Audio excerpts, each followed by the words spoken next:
A'udzubillahi minasyaitonirrajim. Bismillahirrahmanirrahim. Assalamualaikum warahmatullahi wabarakatuh. Alhamdulillah rabbil alamin. Wassalatu wassalamu ala asrofil anbiya'i wal mursalin wa ala alihi washabihi ajma'in. Marilah kita panjatkan puji dan syukur kita kehadirat Allah Subhanahu wa taala yang mana pada hari ini kita dilimpahkan nikmat dan karunia-Nya berupa nikmat kesehatan, nikmat kecukupan, nikmat waktu luang, dan yang paling utama adalah nikmat keimanan. Sehingga kita semua dapat berkumpul secara virtual pada hari ini, Sabtu 28 November 2020, dalam acara The First Annual Muhammadiyah USA Convention 2020, yang pada tahun ini akan mengambil tema Moving Forward with Knowledge and Commitment to Actions. Tak lupa pula, salawat dan salam kita sampaikan kepada Nabi dan Rasul kita Muhammad SAW. Semoga karena seringnya kita bersalawat, kita akan mendapatkan syafaat beliau di yaumil akhir kelak. Amin, amin ya rabbal alamin. Kami atas nama panitia Konvensi Muhammadiyah menghaturkan rasa terima kasih yang sebesar-besarnya kepada Ibu Profesor Poppy Rufaidah selaku Atas Pendidikan dan Kebudayaan KBRI Washington DC, Bapak Profesor Haidar Nasir selaku Ketua Umum Pimpinan Pusat Muhammadiyah, dan Ibu Ustazah kita Siti Aisyah selaku Ketua PP Aisyah yang telah hadir bersama kita pada hari ini. Dan juga terima kasih kepada semua hadirin hadirat dari berbagai belahan dunia yang tidak dapat saya sebutkan satu persatu saat ini. Insya Allah semuanya yang bisa hadir dalam acara ini. Perkenalkan, saya menyampaikan dan memandu jalannya acara pembukaan Konvensi Muhammadiyah Amerika Serikat yang pertama pada hari ini dengan susunan agenda sebagai berikut. Kita akan mulai dengan pembukaan, kemudian qiraah dan sari tilawah Al-Quran, dilanjutkan dengan menyanyikan lagu Indonesia Raya dan Mars Sang Surya. Kemudian kita akan lanjutkan dengan sambutan yang pertama dari Atas Pendidikan dan Kebudayaan KBRI Washington DC, Ibu Profesor Poppy Rufaidah. Kemudian sambutan dari Panitia Konvensi Muhammadiyah Amerika Serikat, Ustadz Muhammad Rafiq. Kemudian sambutan dari pimpinan Cabang Istimewa Muhammadiyah Amerika Serikat, Profesor Muhammad Ali. Dan kemudian nanti kita lanjutkan dengan sambutan dan ceramah inti dari Profesor Haidar Nasir selaku Ketua Umum Pimpinan Pusat Muhammadiyah, dan Ibu Dr. Siti Aisyah sebagai selaku Ketua PP Aisyah yang akan membahas dengan topik mengenal identitas, dinamika, dan tujuan Muhammadiyah dan Aisyah. Hadirin hadirat yang dirahmati Allah, marilah kita buka acara Konvensi Muhammadiyah yang pertama ini dengan membaca basmalah bersama-sama. Bismillahirrahmanirrahim. Selanjutnya kita akan dengarkan pembacaan ayat suci dan sari tilawah Al-Quran yang akan dibawakan oleh Ananda Qori Hilal Sofyan.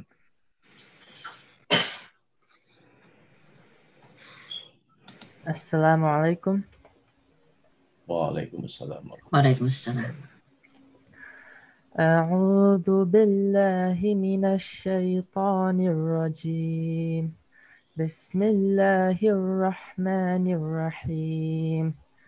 Ya ayyuhalladzina amanu taqullaha haqqa tuqatih wa la tamutunna illa wa antum muslimun.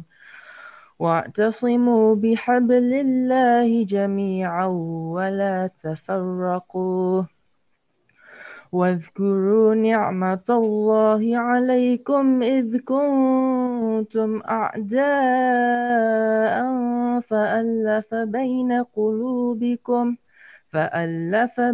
قلوبكم فأصبحتم بنعمته إخوانا وكنتم على شفا حفرة من النار فأنقذكم منها كذلك يبين الله لكم آياته لعلكم تهتدون ولتكن منكم أمة يدعون إلى الخير ويأمرون بالمعروف وينهون عن المنكر وأولئك هم المفلحون ولا تكونوا كالذين تفرقوا واختلفوا من بعد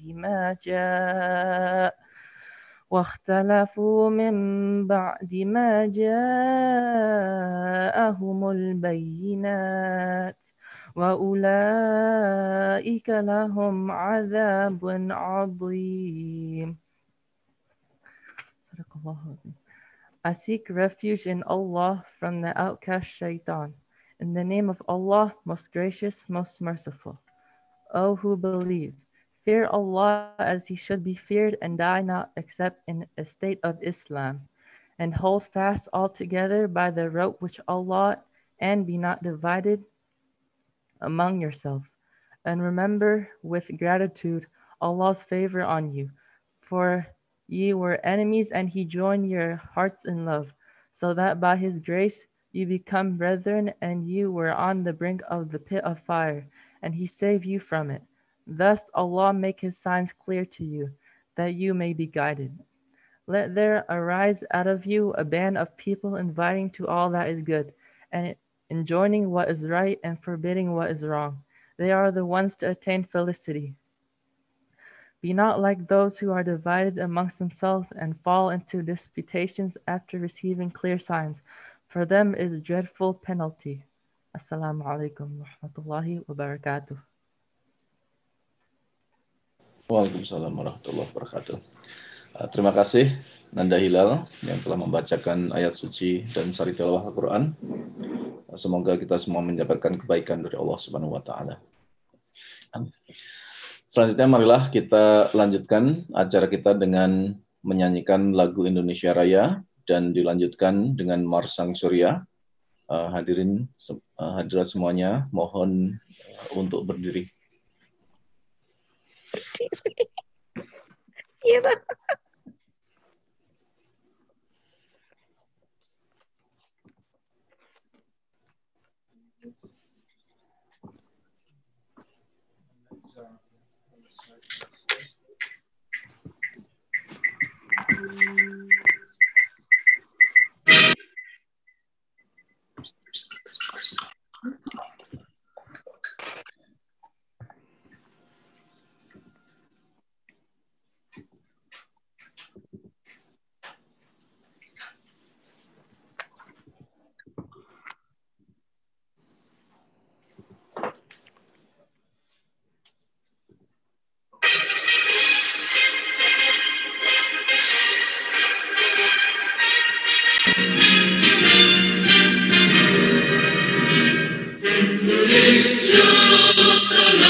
Indonesia Raya merdeka.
Terima kasih.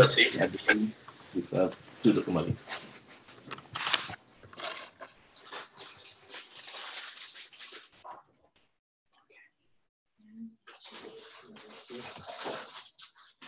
Semarilah kita lanjutkan acara kita dengan sambutan.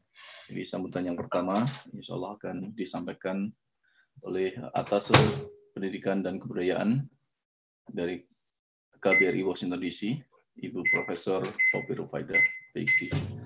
Saya persilakan.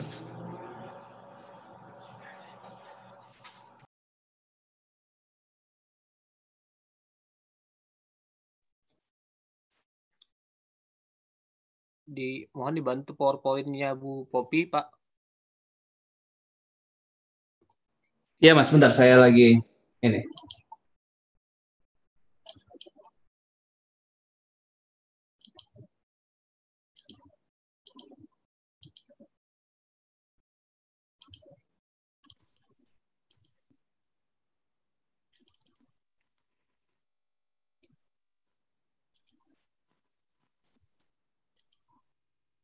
Monggo, silakan. Iya, di full screen ya? Iya. Iya. Bismillahirrahmanirrahim. Assalamualaikum warahmatullahi wabarakatuh. Pertama-tama kami mengucapkan selamat kepada Muhammadiyah Amerika Serikat yang telah bekerja sangat keras mempersiapkan annual convention Muhammadiyah Amerika Serikat. Dan ini merupakan satu karya yang sangat luar biasa setelah menumpahkan, mencurahkan visi misi yang ada pada organisasi menjadi sesuatu yang mudah-mudahan menjadi leadership organisasi Muhammadiyah Amerika Serikat, diikuti juga oleh organisasi yang lainnya. Pertama-tama kami ingin menyampaikan hal-hal yang saat ini barangkali bisa menjadi pemikiran bersama, tantangan dan peluang-peluang yang perlu kita sikapi, kita hadapi sehubungan dengan situasi yang saat ini kita alami. Tentu kita sedang saat ini menghadapi new normal dan juga ada pertanyaan tentang next normalnya apa. Mari kita cermati hasil survei yang dilakukan oleh CEO yang dilakukan oleh PricewaterhouseCoopers, salah satu consulting firm yang terbesar di dunia, melakukan survei kepada para CEO dan menghasilkan satu informasi yang bisa kita sikapi, yaitu tentang 15 ancaman yang dihadapi tahun 2020. Nah, ancaman itu diklasifikasikan secara global, kemudian berdasarkan region ya. Nah, secara global, para CEO melihat selama tahun 2020, tantangan yang pertama dihadapi adalah overregulation. Overregulation itu adalah terlalu banyaknya pengaturan-pengaturan yang saat ini menyebabkan tidak bisa bergerak. Sekarang kita berhadapan dengan dunia yang semakin borderless ya, kita bisa melakukan komunikasi lintas negara ya, kemudian lintas organisasi, semakin memudahkan kita untuk menyamaratakan hal-hal yang kita ketahui, kita rasakan ya, dan apa yang perlu kita tindak lanjuti kemudian. Kemudian tantangan selanjutnya itu adalah tentang trade conflict ya. Trade conflict ini adalah berhubungan dengan masalah perebutan sumber daya. Pada saat kita menghadapi COVID, kita rasakan bagaimana kita mengalami kekurangan yang namanya alat-alat pelindung kesehatan. Kemudian kita mengalami satu kesulitan untuk mendapatkan sumber daya tertentu. Dan trade conflict ini adalah satu hal yang terjadi karena ketidaksiapan kita untuk menghadapi situasi yang akan terjadi. Nah, bagaimana sekarang satu negara yang lebih siap untuk mengantisipasi ini karena mampu mengoptimalkan semua potensi dirinya, seperti misalnya melakukan penelitian yang berhubungan dengan vaksin, menemukan vaksin, ya, kemudian China, Amerika berlomba-lomba untuk menjadi negara yang pertama bisa menghasilkan vaksin dan bisa dipakai oleh umat manusia. Nah, kemudian kita lihat juga di sini yang disebut dengan uncertain economic growth. Ini adalah pertumbuhan perekonomian yang dirasakan sangat lamban hampir di semua negara, dikarenakan karena memang kita harus melindungi diri kita sendiri, menyebabkan banyak pabrik-pabrik ditunda dulu, ditutup, tidak melakukan produksi. Namun luar biasanya kita melihat banyak sekali produk-produk yang diproduksi malahan lebih banyak dibandingkan dengan masa-masa sebelum zaman COVID. Ini adalah salah satu fenomena yang merupakan fenomena yang betul-betul menjadi satu pencermatan kita kepada organisasi apa yang perlu kita lakukan. Nah, kemudian slide selanjutnya silakan untuk ditampilkan. Ya. Nah, slide selanjutnya kita lihat hampir ada kesamaan juga yang berhubungan dengan prediksi dari satu lembaga tentang pandangan CEO bagaimana perekonomian di masa yang akan datang, yaitu akan diprediksi April 2021 itu akan agak mereda dan akan menjadi lebih baik. Itu salah satu yang salah satu prediksi. Banyak sekali prediksi-prediksi yang bisa menjadi pembelajaran kita di masa yang akan datang ya untuk menyikapi situasi apa yang perlu kita hadapi di masa yang akan datang. Kemudian slide selanjutnya. Ya, silahkan di slide selanjutnya. Nah, ini tentu ada satu hal yang menarik untuk kita cermati ya. Ada satu hal yang perlu kita cermati, perkembangan terkini di Amerika Serikat. National Science Foundation ini adalah salah satu lembaga pemerintah yang mendukung kegiatan riset dan pendidikan di berbagai bidang untuk menjadikan negara Amerika Serikat sebagai negara yang memiliki strategic positioning di dalam perkembangan teknologi dan ilmu pengetahuan. Nah, ini berhubungan dengan Kiprah Muhammadiyah sebagai salah satu organisasi yang menjadi pendidikan di Indonesia dan juga secara internasional ya, menjadikan organisasi yang selalu ingat Muhammadiyah adalah ingat tentang pendidikan.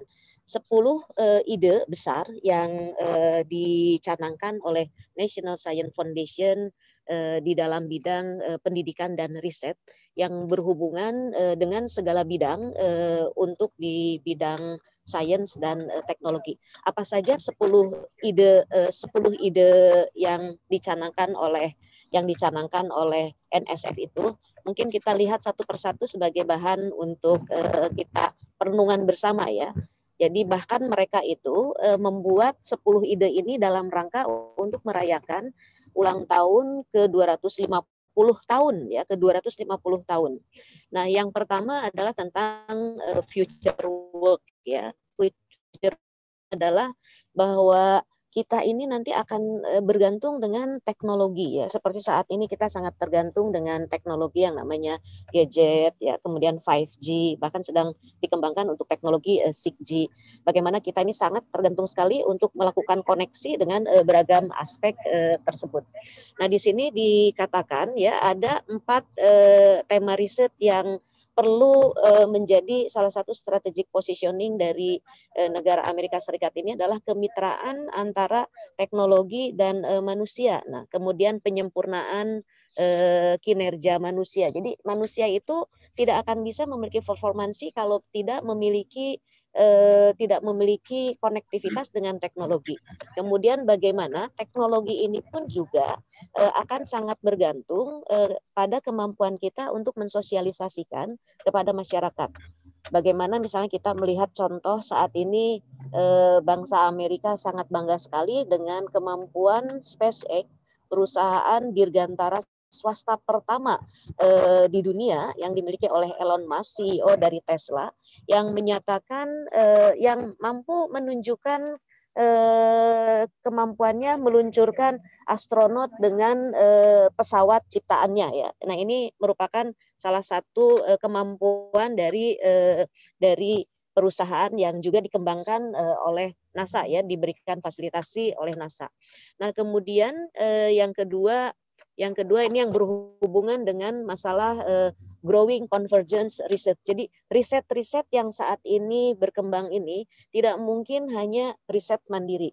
Perlu ada yang namanya riset hybrid bersama-sama, misalnya tentang religious studies.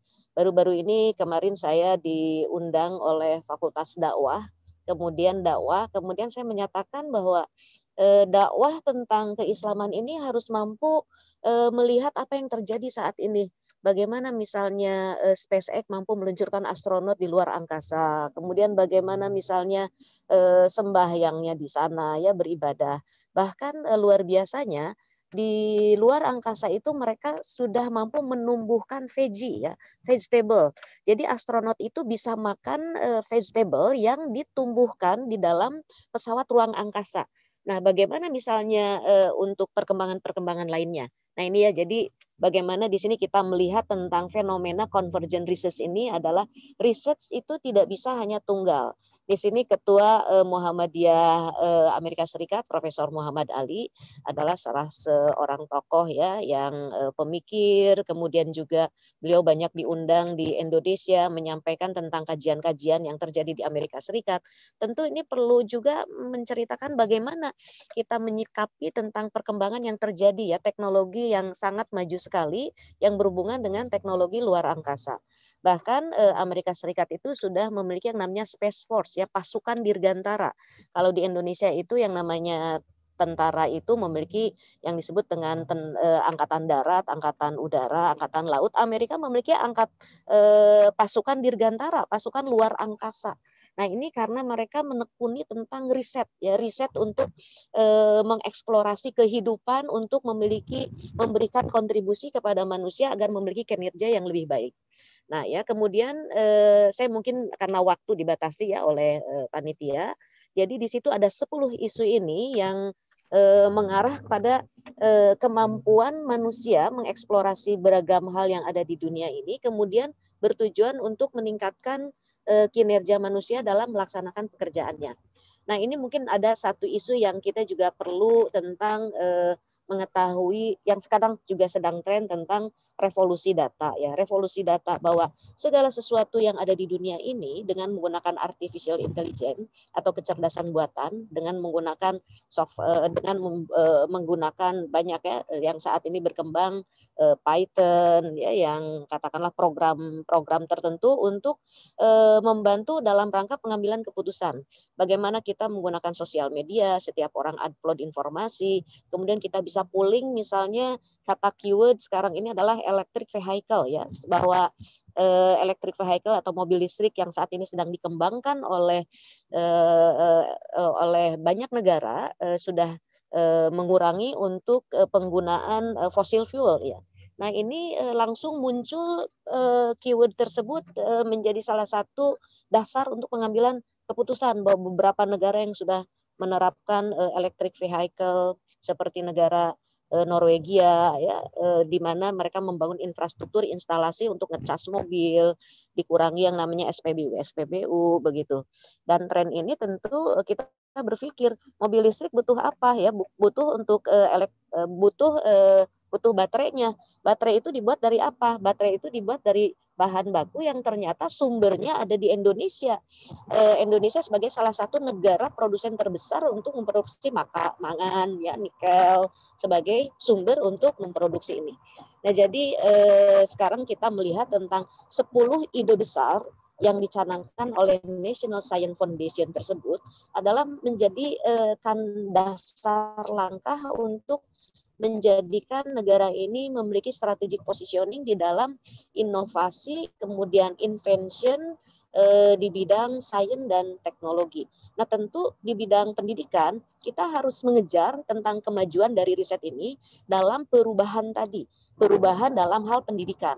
Tadi sudah ditayangkan di dalam slide pertama tantangan 10 ancaman ya yang dirasakan oleh CEO itu. Pertama adalah overregulation. Nah, bagaimana kita melihat Muhammadiyah melihat tentang fenomena-fenomena tersebut untuk bergerak cepat melakukan yang namanya pembaharuan di dalam bidang pendidikan. Barangkali mungkin bisa masuk ke slide selanjutnya ya, panitia. Nah, Slide selanjutnya ini, slide yang terakhir ini adalah berbicara tentang tantangan dan peluang. Jadi kalau kita strukturkan, kita melihat bahwa hidup ini penuh dengan aspek politik ya. Politik ini adalah is the action for getting power. Politik, bagaimana kita sekarang di Amerika Serikat baru selesai pemilihan presiden ya, kemudian situasi politik apa yang akan berubah drastis terhadap organisasi-organisasi keislaman baik di Amerika Serikat maupun misalnya dampaknya di Indonesia. Nah, ini kemudian situasi politik di Indonesia juga tidak bisa kita tidak memperhatikan tentang situasi ini. Politik is the action for getting power. Bagaimana Muhammadiyah mampu menempatkan dalam situasi politik ini adalah suatu hal yang sangat strategis dan perlu memiliki roadmap-nya. Roadmap ke depan, milestone 5 tahun yang akan datang Muhammadiyah ini akan menjadi organisasi seperti apa. 10 tahun yang akan datang Muhammadiyah ini akan menjadi apa di dalam konteks politik ini ya, tantangan perpolitikan ini. Apakah akan melahirkan para aktivis-aktivis politik yang memiliki katakanlah memiliki jalur di berbagai partai yang akan mampu mencurahkan pemikirannya, kemudian mempengaruhi pemikiran-pemikiran tentang betapa pentingnya memiliki quality of education di bidang politik ini ya. Kemudian yang kedua itu adalah ekonomi. Nah, ekonomi itu adalah the activity for production and consumption. Ini berbicara tentang produksi dan konsumsi. Nah, kalau misalnya kita lihat suatu negara mengalami defisit itu karena kebanyakan mengkonsumsi. Mengapa Indonesia banyak mengimpor daging ya? Kenapa Indonesia mengimpor beras misalnya? Kenapa Indonesia mengimpor teknologi? Karena kita tidak menekuni untuk menjadi negara yang menggunakan basis riset untuk menghasilkan sesuatu. Nah, ini ekonomi ini sangat tergantung sekali terhadap kebijakan-kebijakan untuk melakukan riset.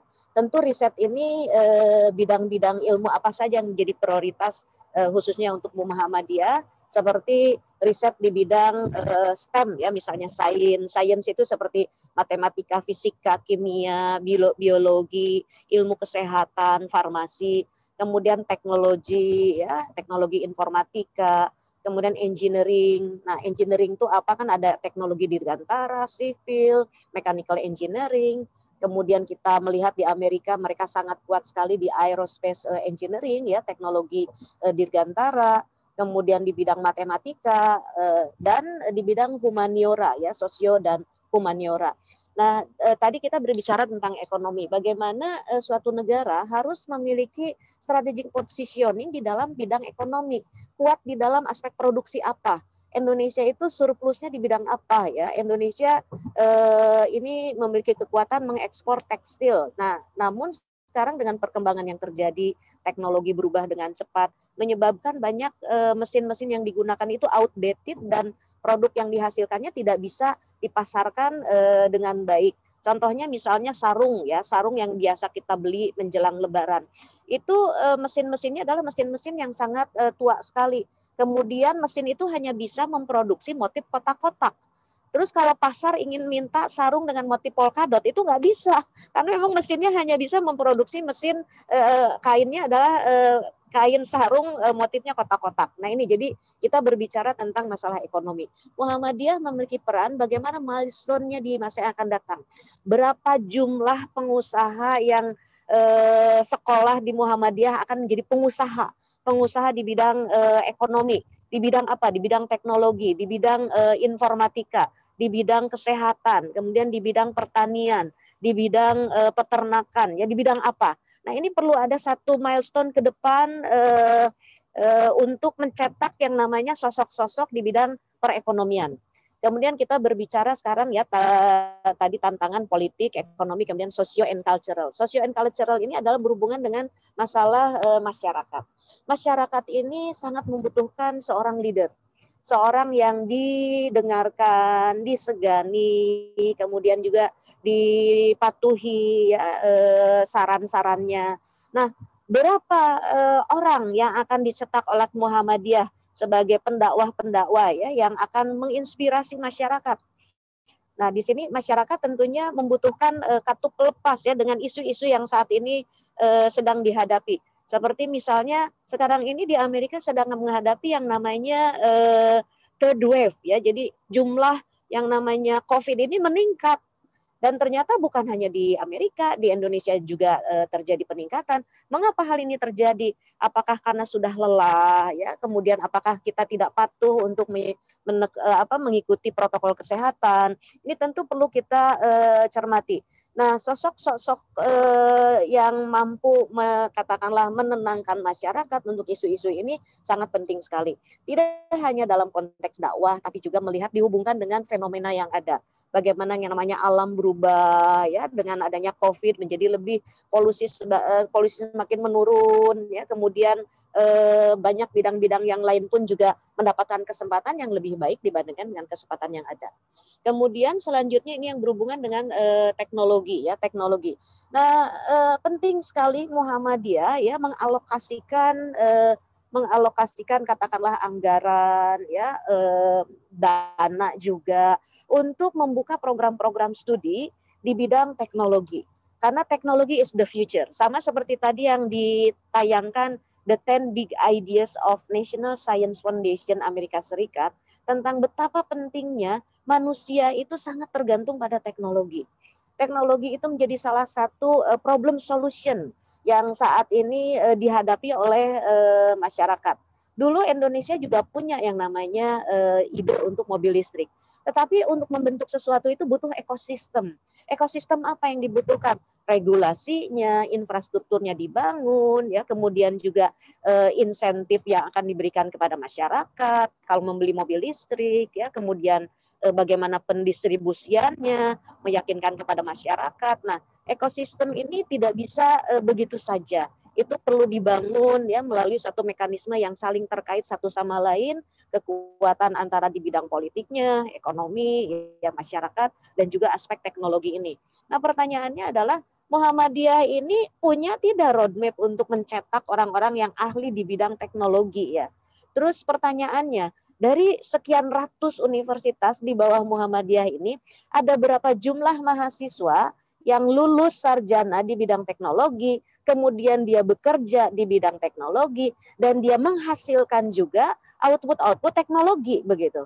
Kemudian yang bidang sosio humaniora misalnya berapa, kemudian yang lulusnya, kemudian berapa alumninya, kemudian dia sudah mencetak apa. Nah, ini mungkin PR bersama yang perlu diduduk bersama, yang mudah-mudahan Pak Ketum yang saat ini juga akan menjadi salah satu narasumber bisa untuk memetakan hal itu ya. Jadi what next buat Muhammadiyah ini? Ini tahun 2020 sudah akan berakhir, tahun 2025 ini Muhammadiyah itu akan apa di bidang teknologi? Kemudian di bidang ekologi ya, saat ini pemerintah terpilih sudah akan berupaya membuka lagi isu tentang masalah climate change. Ya, climate change ini berhubungan tentang masalah yang berhubungan tentang berapa energi yang dipakai ya, kemudian melepaskan karbon, seperti mobil kita pakai bensin, kemudian melepaskan karbon, kemudian menyebabkan ozon bolong di langit ya, kemudian bagaimana cara penanggulangannya ya, bahkan ada pendidikannya untuk carbon trading. Jadi ekologi ini berhubungan dengan masalah permasalahan sampah ya, kemudian juga waste management, kemudian juga masalah lingkungan hidup. Ini juga perlu menjadi pertanyaan. Nah, selanjutnya yang terakhir ini masalah legal ya, pestel. Ini pendekatan pestel yang dicanangkan tentang aspek legal tadi. Bahwa segala sesuatu itu memang di dunia ini ada aturannya. Nah, tapi aturan pun itu juga dibuat oleh manusia. Nah, menggunakan pendekatan-pendekatan apa pada saat produk hukum itu dikeluarkan oleh satu negara. Produk hukum itu dikeluarkan oleh Muhammadiyah itu berdasarkan apa gitu ya. Nah, kembali terakhir mungkin ini yang bisa saya sampaikan adalah Muhammadiyah itu membutuhkan sosok pemimpin yang inovatif. Pemimpin yang mampu melihat apa yang akan ke depan berdasarkan kemampuan manusia untuk menghasilkan tadi. Menghasilkan menghasilkan suatu inovasi. Jadi kepemimpinan inovatif sebagai pejuang berkelanjutan, pencerdas kehidupan bangsa, pembaharu faham-faham yang ada, dan pengamal keagamaan yang mencerahkan kehidupan. Itu. Jadi kalau ingat Muhammadiyah, ingat apa? Ingat apa? Ingat Muhammadiyah. Nah, tentang branding ini sebagai strategic positioning Muhammadiyah sangat penting sekali. Dan terakhir mungkin yang dapat kami sampaikan, Muhammadiyah Amerika Serikat mudah-mudahan menjadi salah satu organisasi yang inovatif, kemudian selalu ke depan, menghasilkan pemikiran-pemikiran yang terbaru, dan bisa mempengaruhi pemahaman-pemahaman baru sebagai bagian dari pencerah kehidupan bangsa. Demikian yang dapat kami sampaikan. Mohon maaf bila ada hal-hal yang kurang berkenan. Selamat untuk mengikuti annual convention dan dapat diikuti dengan sebaik-baiknya. Terima kasih. Wassalamualaikum warahmatullahi wabarakatuh. Waalaikumsalam warahmatullahi wabarakatuh. Terima kasih Bu Profesor Poppy Rufaidah yang telah menyampaikan tantangan dan peluang global yang akan kita hadapi di masa yang akan datang ini. Dan tentunya kami dari PCIM Amerika Serikat akan berusaha untuk bisa lebih berperan dan mencetak pemimpin-pemimpin dan tenaga ahli. Dan nanti insya Allah kita juga akan bicarakan mengenai bagaimana strategi dan roadmap kita ke depannya, khususnya di bidang sains dan teknologi ini. Kami selalu memohon dukungan dari atas pendidikan dan untuk bisa selalu on track, Ibu. Nanti kita kontak-kontak. Insya Allah, ya. Oke, terima kasih. Insya Allah kita akan masuk ke acara selanjutnya, yaitu sambutan yang akan dibawakan oleh Ketua Panitia Konvensi Muhammadiyah, yaitu Ustadz Muhammad Rafiq Musakir, PhD Candidate. Kami persilakan. Terima kasih. Assalamualaikum warahmatullahi wabarakatuh. Alhamdulillahirabbil alamin, al-malikul haqqul mubin, wassalatu wassalamu ala asyrafil anbiya'i wal mursalin, nabiyina Muhammadin wa ala alihi wa ashabihi ajma'in, amma ba'du. Yang kami hormati Bapak Profesor Dr. Haidar Nasir, Ketua Umum Pimpinan Pusat Muhammadiyah. Yang kami hormati Ibu Dr. Siti Aisyah, Ketua Pimpinan Pusat Aisyah. Yang kami hormati Ibu Profesor Dr. Rufaidah, Poppy Rufaidah, Adikbud KBRI Washington DC, dan yang tidak bisa kami sebutkan satu persatu, namun tidak mengurangi rasa takzim dan hormat kami, peserta The Annual Convention of Muhammadiyah United States tahun 2020. Alhamdulillah, marilah kita panjatkan kesyukuran kita kehadirat Allah Subhanahu wa Ta'ala, karena berkat rahmatnya lah acara ini insya Allah dapat terlaksana dengan baik.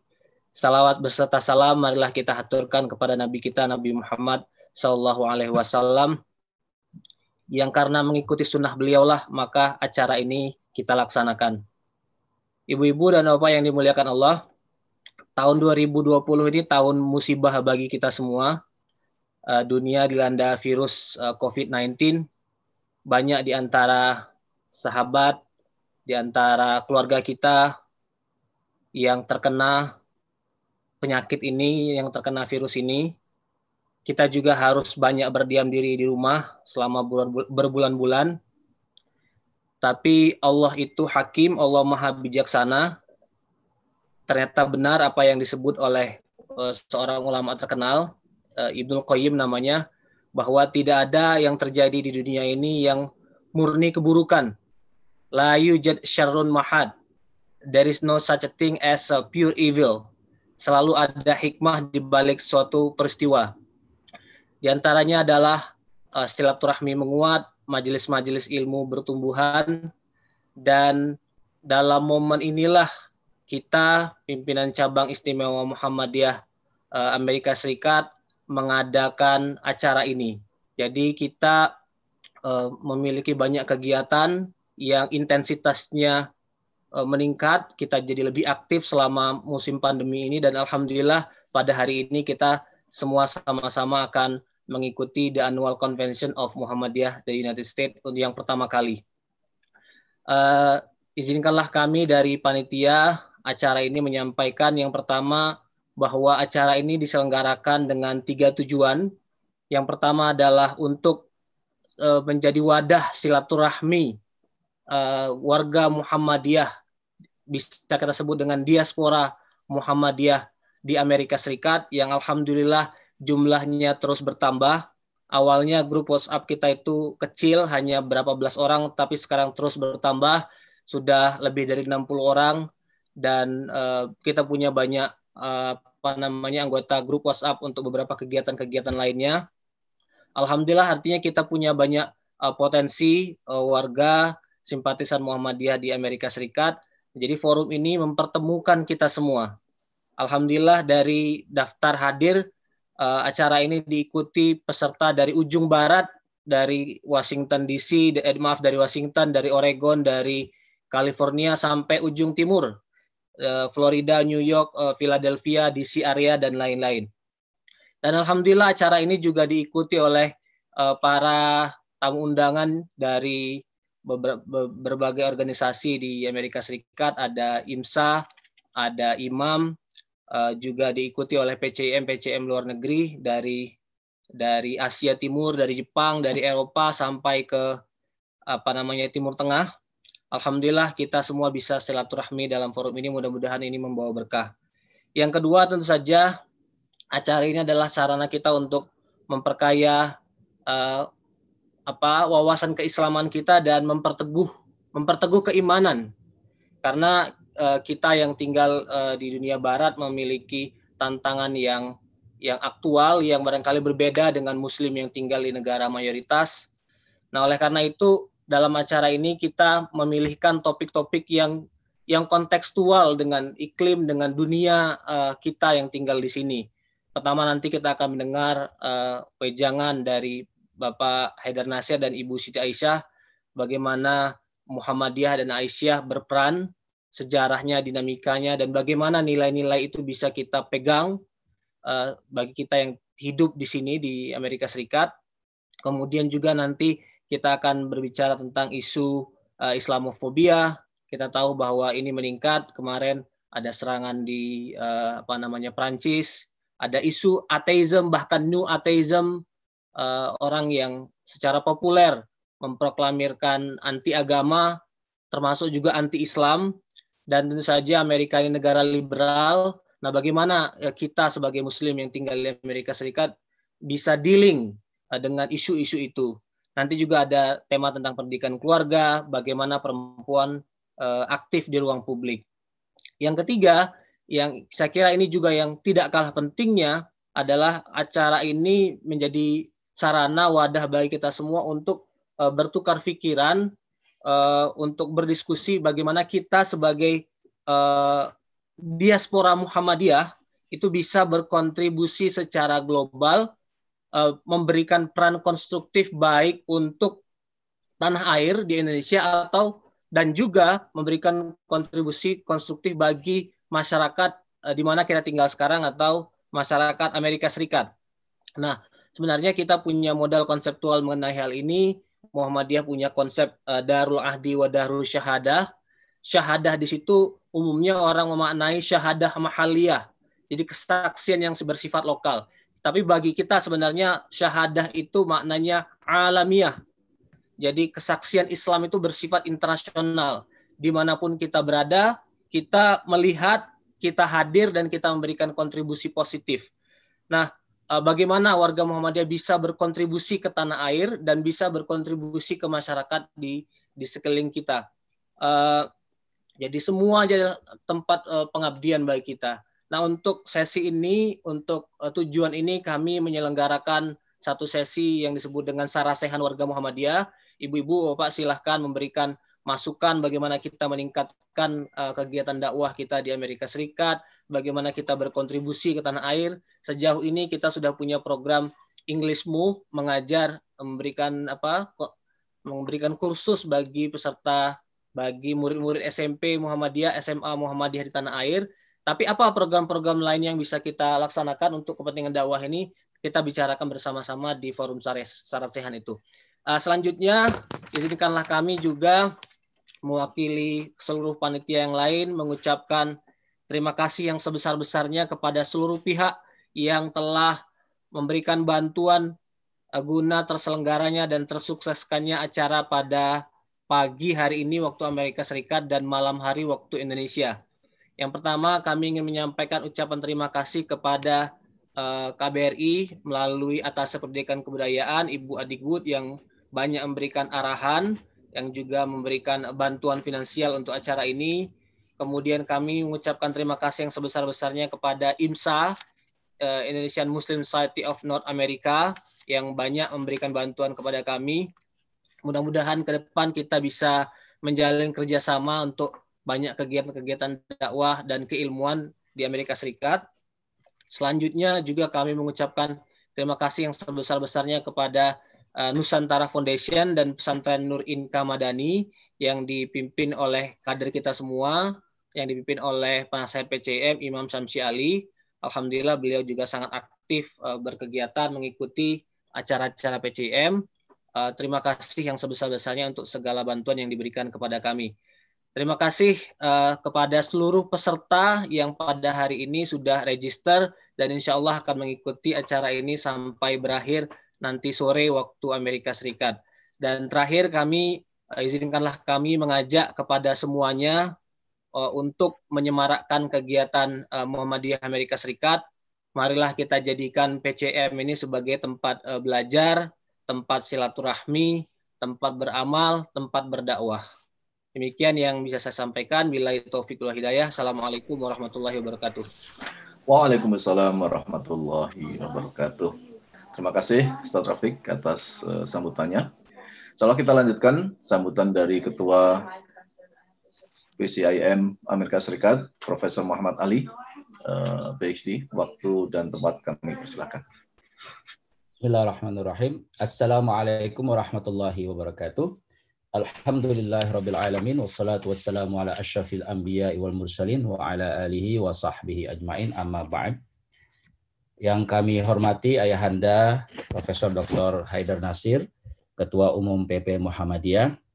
Yang kami hormati Dr. Anda Siti Aisyah MAG, dalam hal ini pimpinan Ketua PP Aisyah yang akan juga memberikan materi pada kesempatan pembukaan kali ini. Kemudian kami juga sangat berterima kasih Profesor Popil Faidah atas Pendidikan dan Kebudayaan KBRI Washington DC. Terima kasih semua pembicara, juga para peserta, pengurus PCIM Amerika Serikat, juga semua yang hadir pada kesempatan hari ini.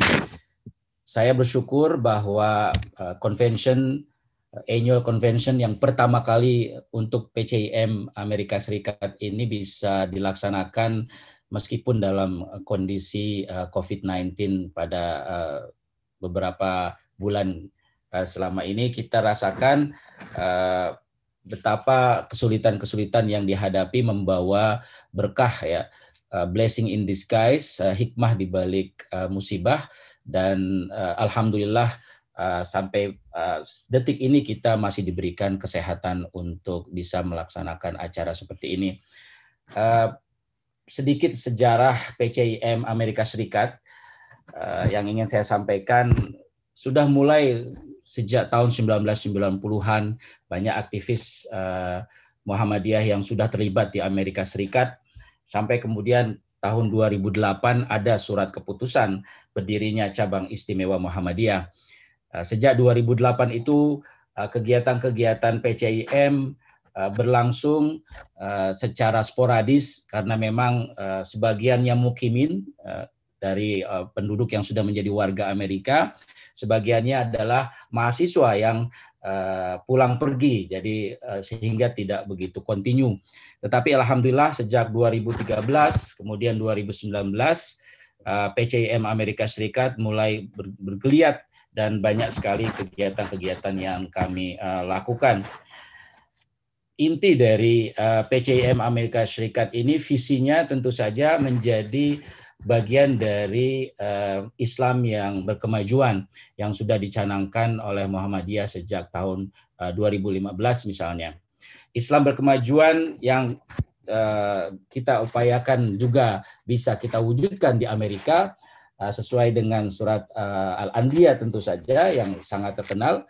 A'udzubillahi minasyaitonirrajim wa ma arsalnaka illa rahmatan lil alamin. Nah, kata rahmatan lil alamin ini kita wujudkan dalam berbagai bentuknya, rahmat bagi segala alam. Jadi meskipun Muhammadiyah muncul 1912 di Yogyakarta, tapi visi Kiai Haji Ahmad Dahlan itu visi global. Visi global yang internasional, yang misalnya dalam beberapa ceramah dan yang tertulis dalam beberapa karya Kiai Haji Ahmad Dahlan tahun 1923, misalnya beliau mengatakan manusia itu wajib mencari tambahnya ilmu pengetahuan. Jangan sekali-kali merasa telah cukup pengetahuannya, apalagi menolak pengetahuan orang lain. Manusia itu perlu dan wajib menjalankan dan melaksanakan pengetahuan yang utama, jangan hanya sekedar sebagai pengetahuan semata. Nah, Islam berkemajuan rahmatan lil alamin. Alamin di sini saya kira bukan hanya manusia Indonesia, tapi juga manusia al-alamin secara keseluruhan, seluruh alam. Dan bukan hanya manusia, tapi juga hewan, tanaman, lingkungan hidup, dan seterusnya. Nah, saya kira perwujudan ini, perwujudan alamin di sini menurut saya sangat relevan dan menjadi bagian yang tidak bisa terpisahkan dari eksistensi PCIM Amerika Serikat dan PCIM di seluruh dunia yang saat ini ada kurang lebih 25. Itu yang pertama. Yang kedua yang ingin saya sampaikan, tema kita pada convention kali ini, Moving Forward with Knowledge and Commitment to Action. Seperti tadi saya kutip dari Kiai Haji Ahmad Dahlan, pengetahuan itu harus bisa diwujudkan, bukan sekedar pengetahuan semata. Komitmen terhadap aksi atau action. Tadi sudah disampaikan beberapa hal yang menurut saya sangat baik dari Ibu Profesor Poppy Rufaidah. Itu akan menjadi bahan pembicaraan kita nanti dalam Sarasehan dan juga convention ini. Nah, commitment to action ini dalam benak kami sekarang baru mulai. Jadi mudah-mudahan kita bisa mendirikan sekolah Muhammadiyah di Amerika Serikat, bisa mendirikan klinik atau rumah sakit di Amerika, bisa nursing home, dan program-program lain yang memang sangat sangat bermanfaat bagi kehidupan di Amerika. Yang terakhir yang ingin saya sampaikan dalam kesempatan sambutan ini, terima kasih kepada panitia, khususnya Ketua Panitia Muhammad Rafiq. Ya, saya sangat berterima kasih dengan segala inisiatif dan kegiatan yang sudah berjalan selama ini. Juga semua peserta kajian-kajian yang selama ini dilakukan oleh PCIM Amerika Serikat, juga pada convention pada kali ini. Demikian, mudah-mudahan kita bisa mendapatkan manfaat dari kegiatan convention Muhammadiyah kali ini, dan apabila ada kekurangan akan kami perbaiki. Semoga semua senantiasa diberikan kesehatan dan bimbingan Allah Subhanahu wa taala. Billahi fissabil haq fastabiqul khairat. Wassalamualaikum warahmatullahi wabarakatuh. Waalaikumsalam warahmatullahi wabarakatuh. Terima kasih Profesor Muhammad Ali atas sambutannya.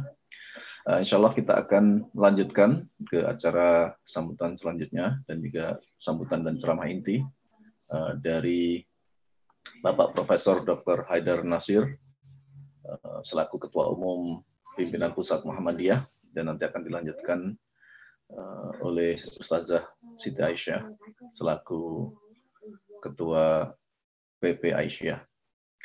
Sebelumnya saya akan sampaikan sedikit profil dari Bapak Profesor Dr. Haidar Nasir.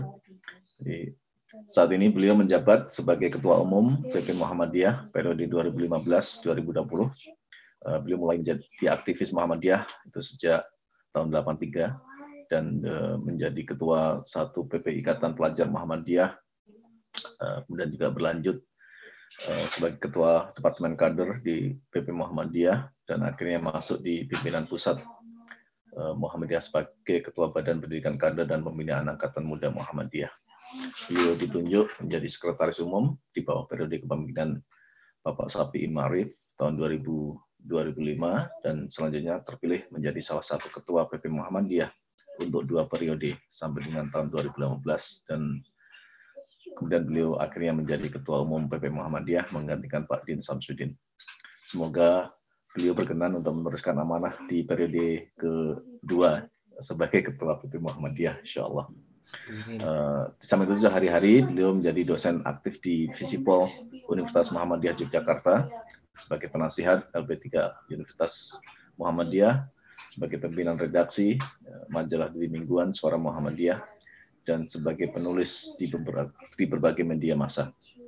Banyak sekali hasil kerja, hasil karya ilmiah, dan buku-buku yang telah beliau tulis, dan insya Allah akan masih banyak lagi buku-buku yang akan beliau terbitkan ke depannya, insya Allah.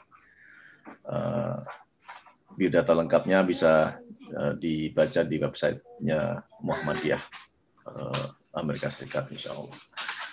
Profesor Haidar Nasir, waktu kami persilahkan. Assalamualaikum warahmatullahi wabarakatuh. Waalaikumsalam warahmatullahi wabarakatuh.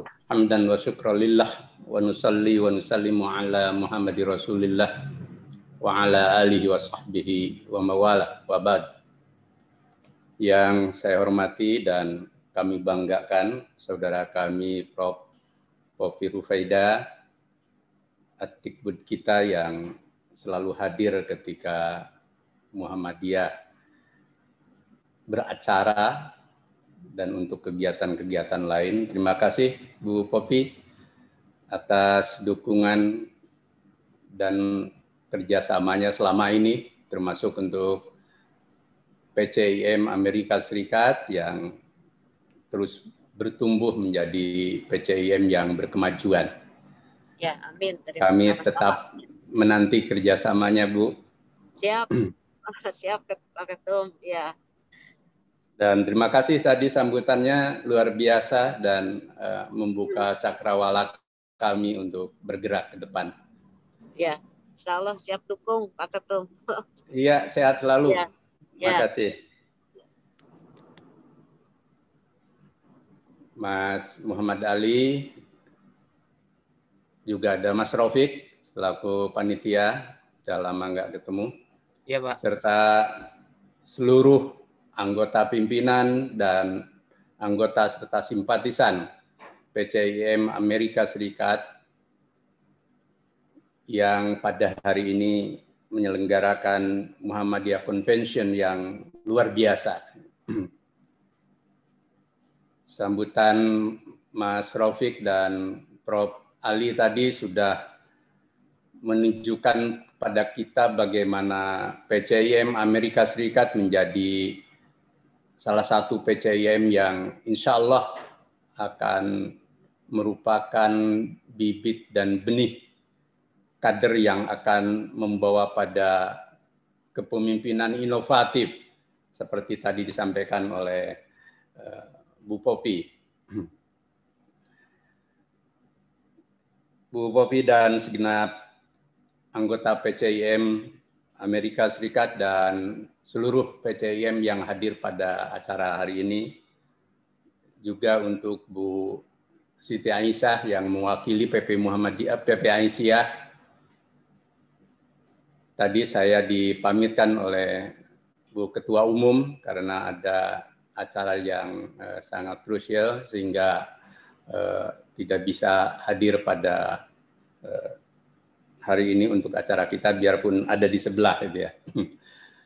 Mohon maaf untuk Mas Ali dan kawan-kawan, Mas Raufik. Insya Allah di lain waktu bisa hadir lagi untuk acara lain. Saya ingin menegaskan ulang apa yang saya sampaikan dalam pidato milad 10 hari yang lalu.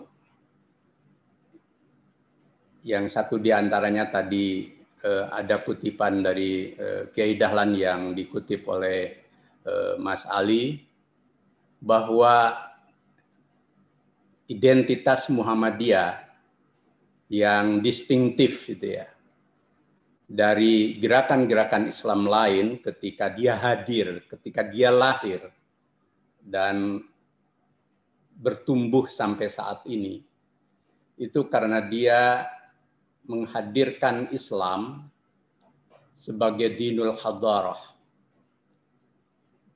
sebagai agama berkemajuan,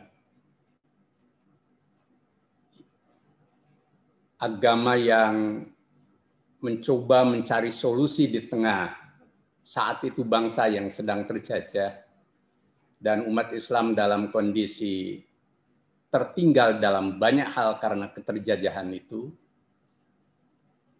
Dan dunia memasuki fase baru untuk Indonesia, yakni modernitas awal abad 20, baik yang dibawa oleh penjajah maupun dalam interaksi global saat itu, maka Kiai Dahlan dengan sikap zakatnya yang luar biasa, sikap cerdasnya, juga dengan perspektif dakwah dan tajdid yang menyebar luas dan membaharu, itu lalu menghadirkan gerakan sebuah Islamic movement Al-Harakah Ad-Diniyah, yakni Muhammadiyah, yang ingin membangun paradigma baru di mana Islam dan umat Islam itu selain keluar dari masa lalu yang tertinggal, tetapi juga mampu hadir menjadi masyarakat, menjadi umat yang khair ummah, menjadi umat terbaik. Yang tentu step by step bahwa perjalanan membangun umat yang baik itu tidak bisa instan dan sekali jadi. Tetapi Muhammadiyah meletakkan fondasinya pada Al-Harakah Ad-Diniyah At-Tajdidiyah, gerakan keagamaan yang membaharu, yang berkemajuan. Dan saat itu, biarpun Dahlan adalah seorang yang santri murni begitu, tidak mengenal pendidikan modern Barat seperti tokoh-tokoh saat itu ya, tetapi dia justru karena menggali api Islam yang otentik dengan apa yang dia sebut sebagai al-aqlus salim dan ar-rasihuna fil ilm, dengan akal suci dan daya jelajah keilmuannya yang luar biasa, maka dia justru kharikul adat, dia bisa menampilkan Islam yang di luar kelajiman saat itu, yakni Islam yang membaharu, Islam yang maju, Islam yang excellence, Islam yang juga damai, Islam yang wasatiyah, tengahan tetapi menawarkan perubahan dan lain sebagainya. Dan jejak itu begitu kuat sampai itulah yang kemudian orang nyebut sebagai ideologi pembaharuan Islam. Dan karena sudah menjadi ideologi pembaharuan, itu menjadi jiwa, menjadi state of mind, menjadi sikap, bahkan menjadi action. Ya. Jadi kalau pada annual hari ini PCIM mengangkat tema dengan moving forward with knowledge and commitment to action, itu betul-betul teman-teman PCIM Amerika Serikat mampu menangkap spirit Dahlan itu. Nah, sekarang kita berada di dalam kehidupan abad ke-21 dengan tantangan global tadi yang begitu kontekstual dari Bu Poppy. Kita perlu hadir dengan identitas ideologi pembaharuan, tetapi mampu bernegosiasi, mampu beradaptasi, dan bahkan bertransformasi di dalam realitas baru ini. Dan itu tidak mudah. Karena apa? Memerlukan perspektif baru di dalam aktualisasinya. Dan tugas adik-adik PCIM di seluruh dunia, di 24 negara, inilah sebenarnya agenda baru ini perlu menjadi diskursus sejak sekarang. Karena kami ini nanti akan menjadi fi'lun madi, menjadi the past tense gitu ya, menjadi masa lampau. Kami ini akan jadi fi'il madi, menjadi masa lampau, dan Anda semua itulah yang akan menjadi fi'il mudhari, menjadi orang yang hadir di masa depan tadi. Dan itu tidak bisa melompat, harus dibangun dari sekarang. Bagaimana membangun ideologi pembaharuan itu melekat tadi menjadi komitmen. Sebab ada kemungkinan gitu ya, generasi baru itu mengalami lags, mengalami kesenjangan dari Muhammadiyah generasi awal, karena boleh jadi yang ditangkap adalah hanya saat ini.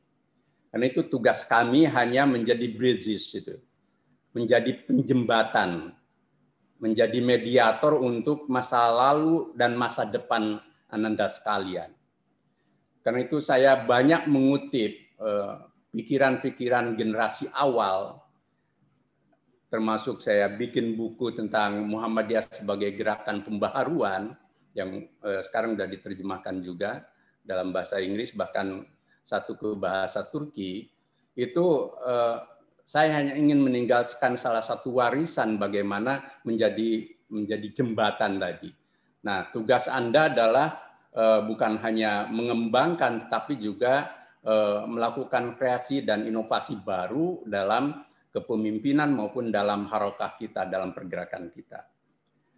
Dan jangan sampai lags, karena apa? Nanti Muhammadiyah ke depan seperti kata Kiai Dahlan akan berbeda dari Muhammadiyah saat ini, tetapi berbedanya bukan seperti yang dibayangkan Kiai Dahlan, yakni at-taghayyuruz zaman, perubahan zaman yang dihadapi, tetapi yang berubah justru identitas Muhammadiyahnya gitu ya. Nah, ini penting untuk menjadi karakter, maka identitas itu menjadi penting. Yang kedua, kita menghadapi konteks dalam realitas sekarang, baik di tingkat global maupun nasional. Kalau tadi Bu Popi menggambarkan konteks yang bersifat general, yang bersifat umum, dan itu sangat kontekstual. Saya ingin menggambarkan 3 hal yang menjadi tren saat ini dalam konteks ideologi, gitu ya. Karena tadi kan saya nyebut ideologi pembaharuan. Kalau pandemi sudah jelas, ini konteks yang paling realistik di hadapan kita, dan karena ini pandemi dan global, sebenarnya juga kita perlu ambil hikmah gitu kan. Di ciri orang ulil albab atau kaum cendekiawan itu kan seperti dilukiskan Al-Qur'an. Walladzi ba'atsa fil ummiyina rasulan minhum yatlu 'alaihim ayatihi wa yuzakkihim wa yu'allimuhumul kitab wal hikmah wa in kanu min qablu lafi dhalalin mubin, di surat Al-Jumu'ah. Jadi dialah yang mengutus seorang rasul kepada kaum yang buta huruf dari kalangan mereka sendiri, yang membacakan kepada mereka ayat-ayatnya, menyucikan jiwa mereka, dan mengajarkan kepada mereka kitab dan hikmah. Meskipun sebelumnya, dan mereka benar-benar dalam kesesatan yang nyata, kaum sebelumnya itu. Yang paling penting di sini apa? Allah akan memberi kitab dan hikmah, gitu ya. Alkitab dan hikmah, ini satu uraian sendiri, dan itu hanya dimiliki oleh ar-rasihuna fil ilm dan ulil albab. Dan salah satu ciri kaum cendekiawan dalam Islam adalah alladzina yastami'una al-qaul fayattabi'una ahsana. Orang yang selalu mampu membaca, menerima, berdialog dengan opini, pendapat, pandangan, paradigma, perspektif beragam macam itu dalam spektrum yang luas dari A sampai Z itu, dari yang sangat religius sampai dengan mereka yang new atheist tadi itu, kita harus mampu berdialog dan menyerap apa sih pemikiran mereka untuk kemudian kita ambil yang terbaik. Itu kan satu pemikiran yang luar biasa dari Islam. Dan karena itu maka seluruh anggota PCIM dimanapun itu tidak boleh menjadi orang yang eksklusif, termasuk kenapa Kiai Dahlan mengajarkan supaya kita menambah ilmu pengetahuan. Karena itu lahir dari perspektif ulil albab. Dan ayat ini sering dibaca oleh Kiai Dahlan. Nah, konteks yang pertama itu sekarang muncul apa yang disebut dengan tren New Right Ideology, ya. Ideologi kanan. Di hampir banyak negara sekarang bangkit ideologi kanan. Jadi kalau ada Islamofobia, itu bagian dari lahirnya gerakan kanan. Di Amerika Serikat misalkan, di Eropa juga makin menguat. Justru lahir di negara-negara yang selama ini mempromosikan tentang perdamaian, Swedia, Norway misalkan. Aneh kan? Di negara yang memberi hadiah Nobel, Islamofobia muncul. Tetapi bersamaan dengan itu, di tubuh umat beragama pun, termasuk mungkin sebagian kelompok Islam, itu juga muncul yang kalau Olivier Roy menyebut sebagai New Fundamentalism gitu, atau New Islamism. Kita boleh berbeda soal istilah ini gitu ya. Tetapi kategorisasi selalu seperti itu. Kayak kita mengkategorisasikan ada Islamofobia, itu kan juga kategorisasi. Tapi di tempat lain ada New Islamism, ada New Fundamentalism dari semua agama. Yang kecenderungannya apa? Biarpun new atau baru, tetapi mereka lebih rigid, lebih ekstrim gitu ya. Lebih kaku dan lebih militan ketimbang yang sebelumnya gitu ya. Jadi kalau dulu ada kelompok fundamentalis dan kelompok yang tidak suka tentang Islam maupun agama lain, sekarang karakternya lebih kuat karena dia kanan gitu ya. Jadi kita juga harus koreksi diri ketika kita bisa bicara tentang Islamofobia. Jangan di tubuh umat Islam dunia pun ada New Islamism itu, yang bisa saja responnya satu sama lain saling berkelindan, yang oleh Tariq Ali disebut the clash of fundamentalism, gitu ya. Pertentangan antar kaum fundamentalis, bahwa Islamofobia itu reaksi terhadap kelompok-kelompok agama termasuk di tubuh umat Islam yang memang sama kerasnya, sama militannya dan sama ekstrimnya gitu. Bukan terhadap mereka yang moderat gitu ya, tetapi terhadap mereka yang seperti itu ya. Dan sebaliknya akhirnya seperti daur ulang memunculkan reaksi baru dari banyak pihak. Yang ketiga sekarang kita berhadapan, yang kedua kita berhadapan dengan kecenderungan yang oleh Noval Harari disebut dengan scientific revolution, revolusi saintifik. Satu di antaranya tadi sudah disebutkan oleh Bu Popi tentang bagaimana sekarang the speed of technology itu begitu luar biasa, kecepatan teknologi, khususnya untuk teknologi informasi. Dan ini akan membuat perubahan banyak dalam alam pikiran itu ya. Harari misalkan lepas dari kritik saya terhadap dia yang juga masih terbawa oleh positivism di dalam ilmu sejarah dia, tetapi ada sisi lain yang harus kita baca ketika dia bicara tentang homo deus misalkan.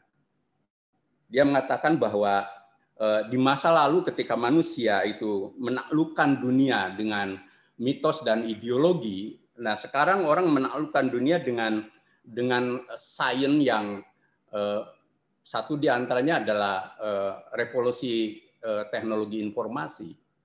Dan ini gejalanya kan sudah kuat dalam satu dasawarsa ini. Selalu bahwa orang-orang terkaya di dunia adalah mereka yang menguasai bisnis ini gitu kan. Nah, dalam konteks ilmu dia mengatakan bahwa kekuatan umat manusia modern sekarang ini menggeser evolusi seleksi alam di masa lalu dan digantikan oleh teknologi baru di tingkat dewa istilah dia, di tingkat deus ya. Kenapa dia sebut tingkat dewa? Karena lewat teknologi kecerdasan buatan kata dia dan rekayasa genetik itu ke depan manusia akan bisa merekayasa hidup yang dia sebut sebagai bahwa sainsnya itu sains kehidupan dia. Lalu dia contohkan bahwa ketika kematian dan hidup itu diproyeksi oleh agama di masa lalu sebagai wilayah metafisik, dia melihat bahwa teknologi informasi dan revolusi kecerdasan buatan dan rekayasa genetik akan menempatkan hidup dan mati sebagai persoalan teknis, gitu ya. Dan karena dia itu merupakan persoalan teknis dan bukan metafisik, maka dia bisa direkayasa sampai dia memproyeksi ke depan bisa dimungkinkan manusia berusia 150 tahun sampai 500 tahun kata dia.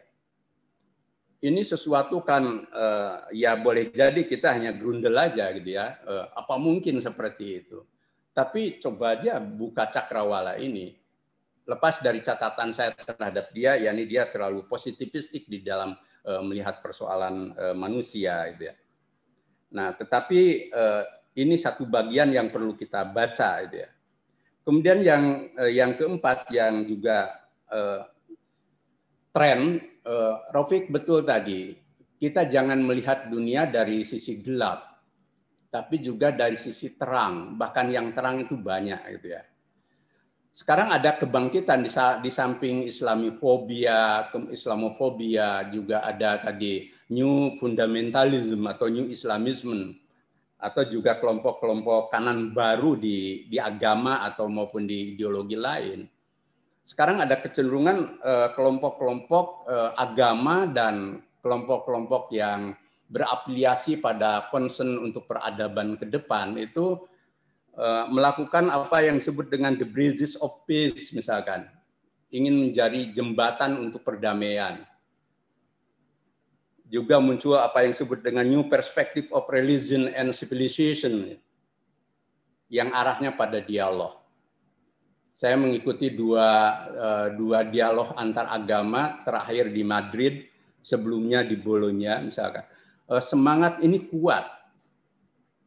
Karena sebelumnya itu sempat mati gitu atau mengalami stagnasi karena kuatnya perubahan ekonomi dan lain sebagainya atau geopolitik yang begitu rupa ya.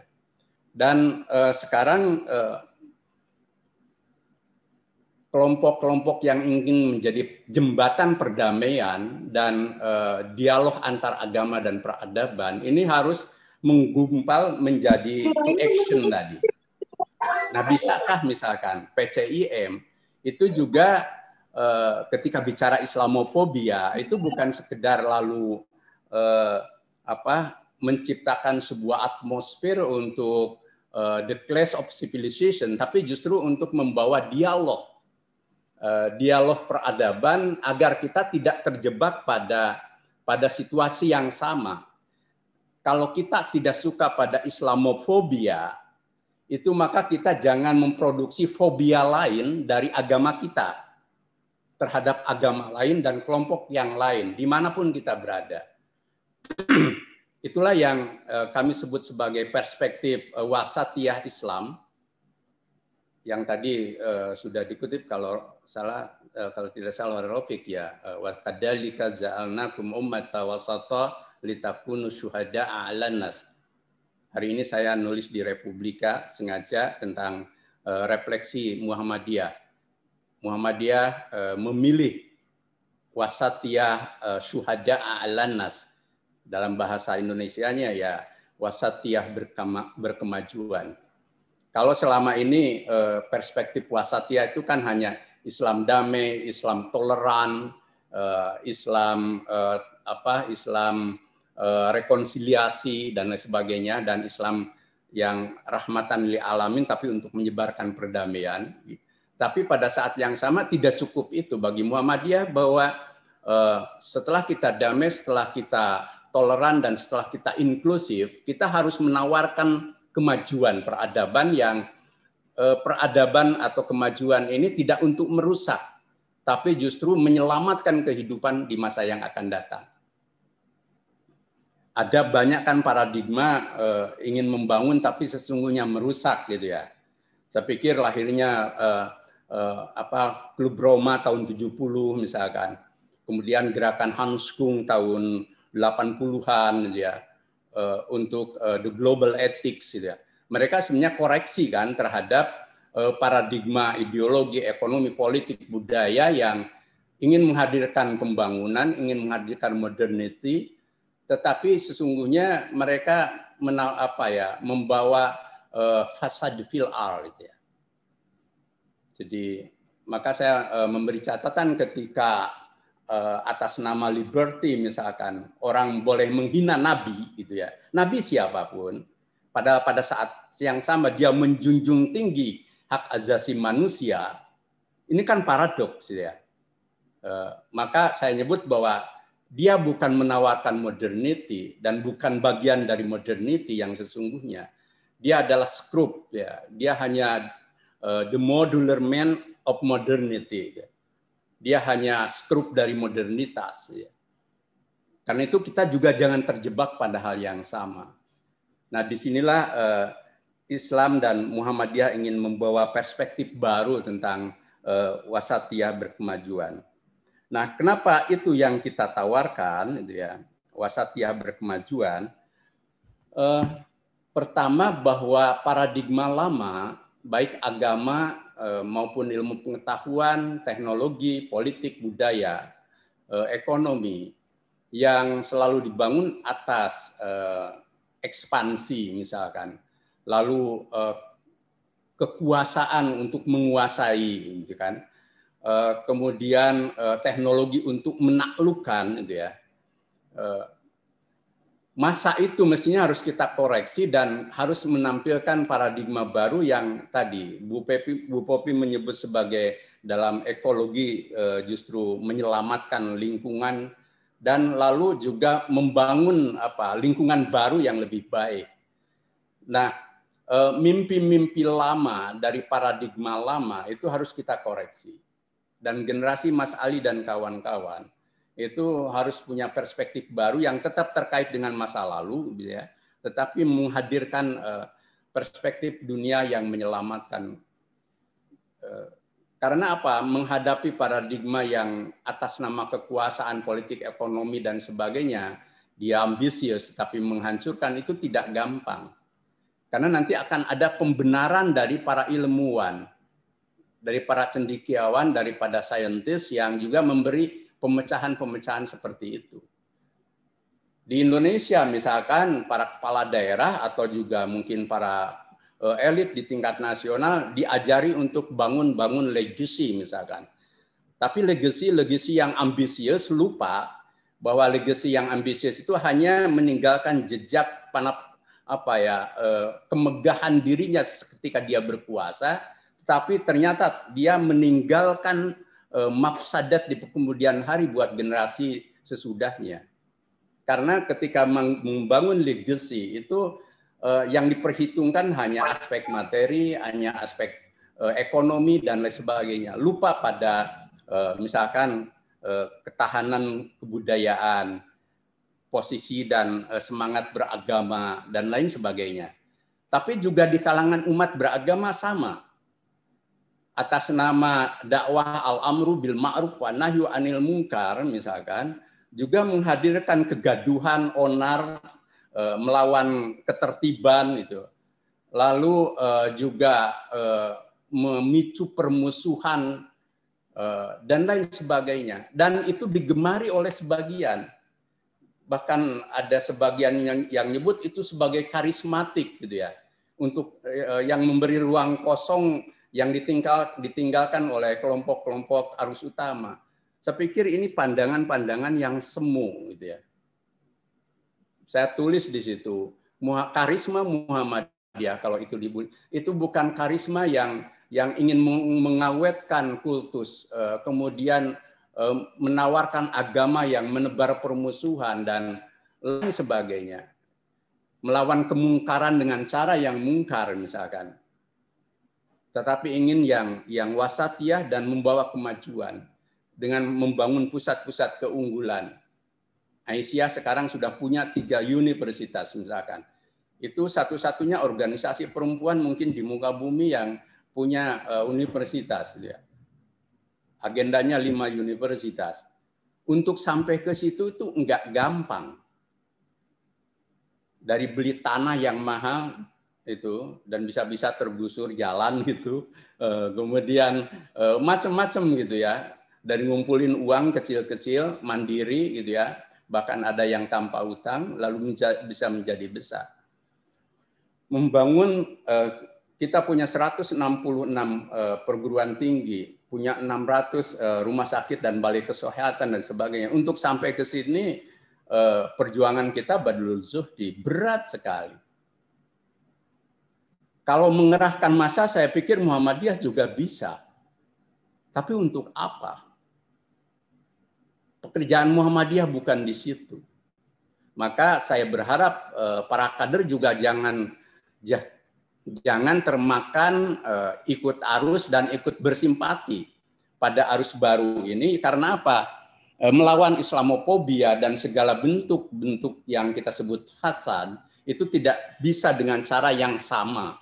Kita harus tetap dengan gerakan wasatiyah yang berkemajuan. Itu memang kelihatan hasilnya tidak instan ya.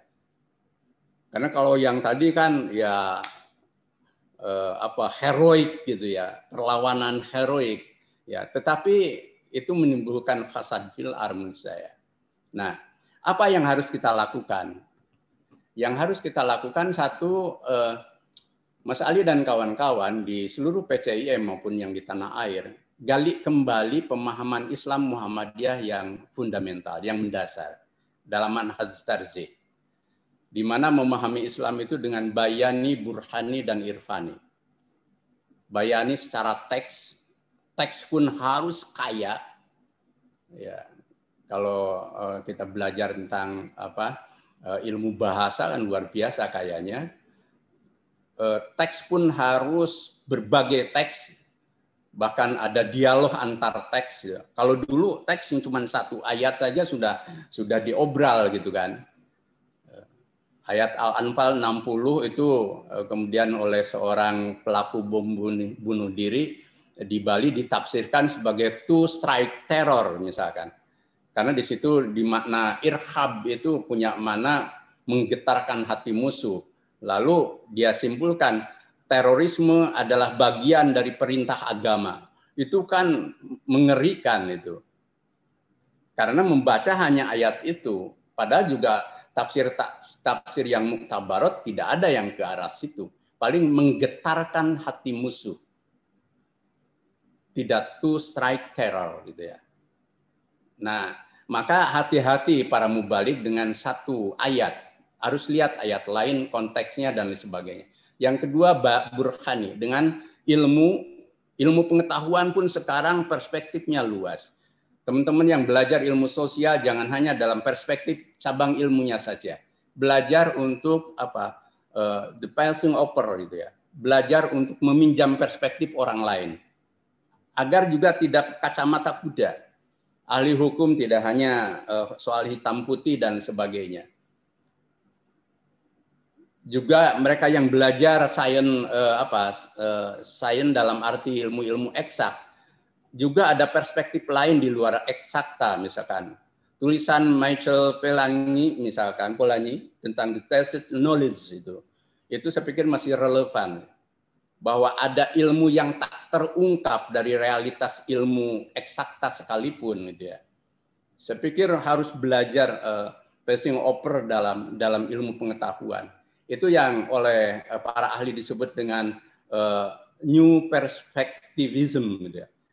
Perspektif baru lintas perspektif. Gitu ya. Kalau Pak Amin Abdullah memperkenalkan interkoneksi ilmu, gitu ya.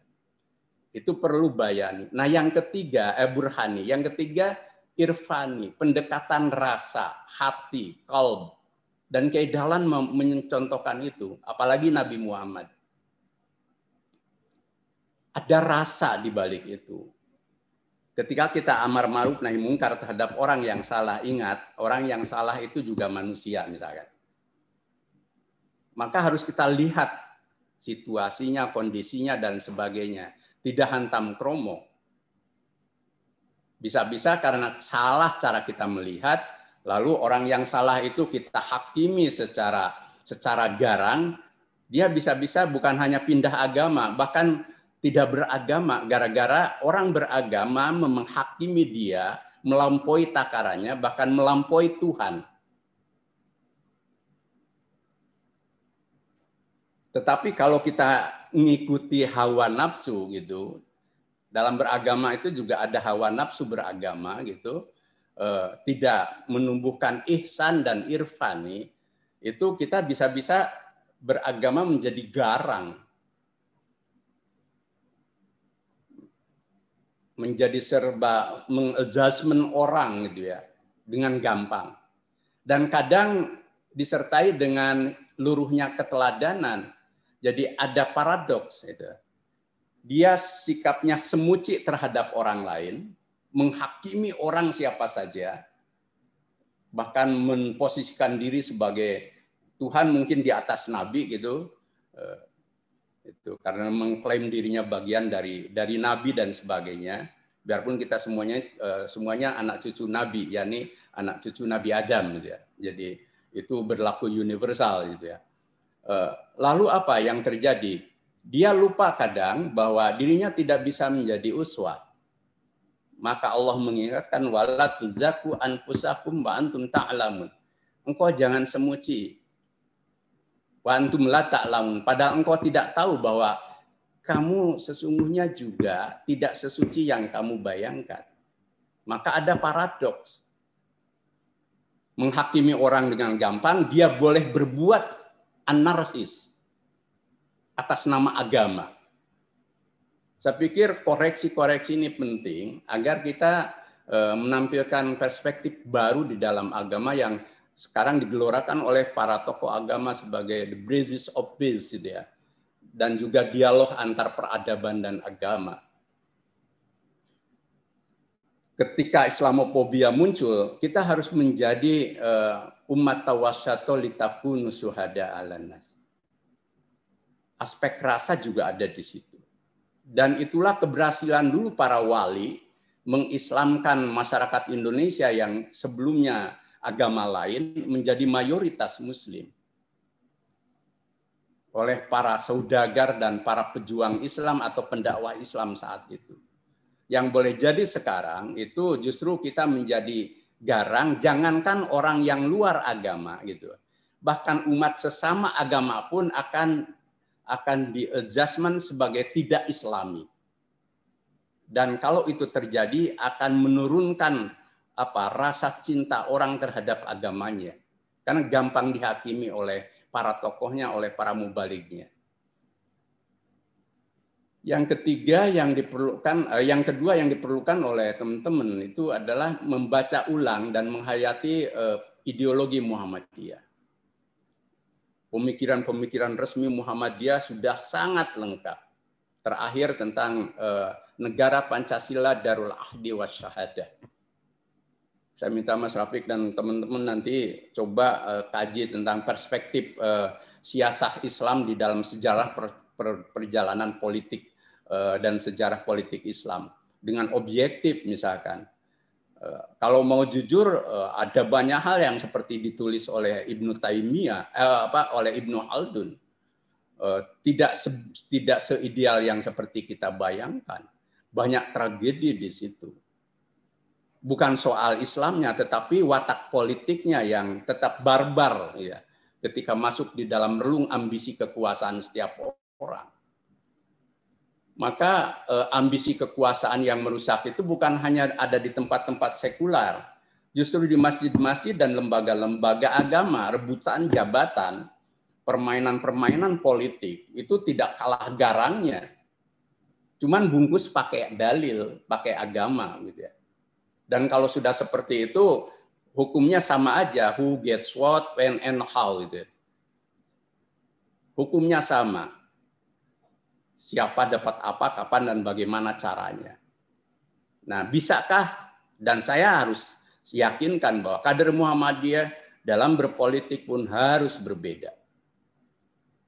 Ada bagian yang harus kita ambil dan ada bagian yang kita tidak boleh ambil. Hilang kekuasaan tidak masalah. Yang terakhir tentu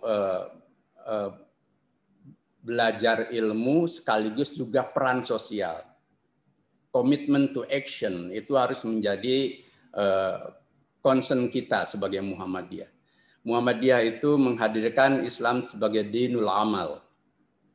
Agama perbuatan yang koheren, yang sejalan dengan prinsip-prinsip agama itu.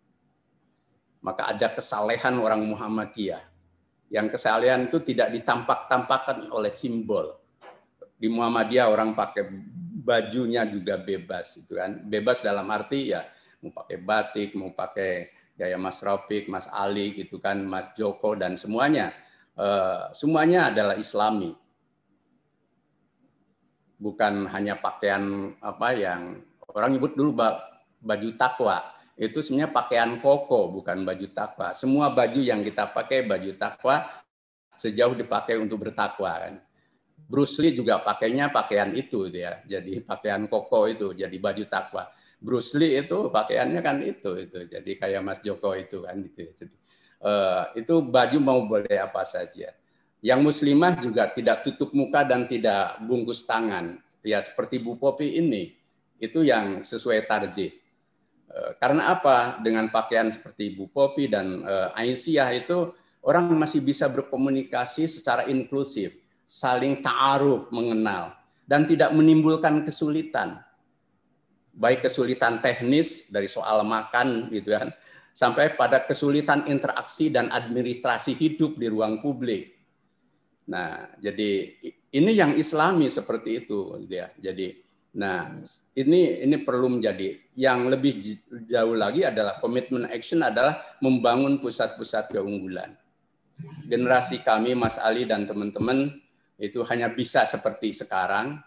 Doakan mudah-mudahan rintisan kita bikin sekolah di Melbourne itu bisa terwujud dengan perjuangan berat itu. Yang di Mesir kita sudah bangun pusat dakwah. Insya Allah ini yang di Malaysia juga Universitas Malaysia mudah-mudahan dapat izin juga. Persoalannya pada izin dari setiap negara begitu. Kita sudah kalau dari infrastrukturnya kita insya Allah siap gitu ya. Nah pusat keunggulan ini kami rintis gitu ya sebagai bagian dari internasionalisasi Muhammadiyah. Dulu internasionalisasi Muhammadiyah dalam gerakan diskursus, dialog dan ini terus kita lakukan. Tetapi setelah ini kami merintis untuk membangun the Center of Excellence, pusat-pusat keunggulan. Dan bisa dibayangkan misalkan ketika kita dibolehkan membuka sekolah di Australia, yang itu dekat dengan Indonesia, itu menjadi jembatan membangun peradaban. Sehingga Islamofobia tidak muncul. Sekarang masih kuat, kami belum dapat izin pun karena itu gitu ya. Tapi kami tidak menghadapinya dengan amarah, kami menghadapinya dengan penuh badlul zuhdi dan sangka baik. Siapa tahu nanti dengan itu kita terwujud. Jika kita sangka baik, Allah akan menurunkan berkahnya kan begitu. Jadi generasi Mas Ali dan kawan-kawan harus punya agenda yang tadi ditawarkan Bu Popi sebagai inovatif leadership sekaligus juga transformative leadership yang tetap basicnya pada prophetic gitu ya, pada nilai-nilai kenabian, tetapi membangun pusat keunggulan. Dan dengan itu peradaban itu dibangun. Mudah-mudahan Muhammadiyah Convention ini menjadi milestone tadi Ma'alim Fitarik untuk membangun titik-titik kemajuan bagi masa depan. Boleh jadi mungkin di generasi Mas Ali dan kawan-kawan tidak bisa tercapai, tapi sudah meletakkan fondasi itu. Baik yang nanti pulang ke tanah air maupun yang ada tetap tinggal di Amerika Serikat, jadilah pembawa misi wa kadzalika ja'alnakum ummatan wasata litakunu syuhada'a 'alan nas. Selamat untuk Muhammadiyah, acara Muhammadiyah Convention. Jaga kesehatan, jaga persaudaraan, dan juga tetap jaga ketulusan. Insya Allah kita akan diberkahi Allah.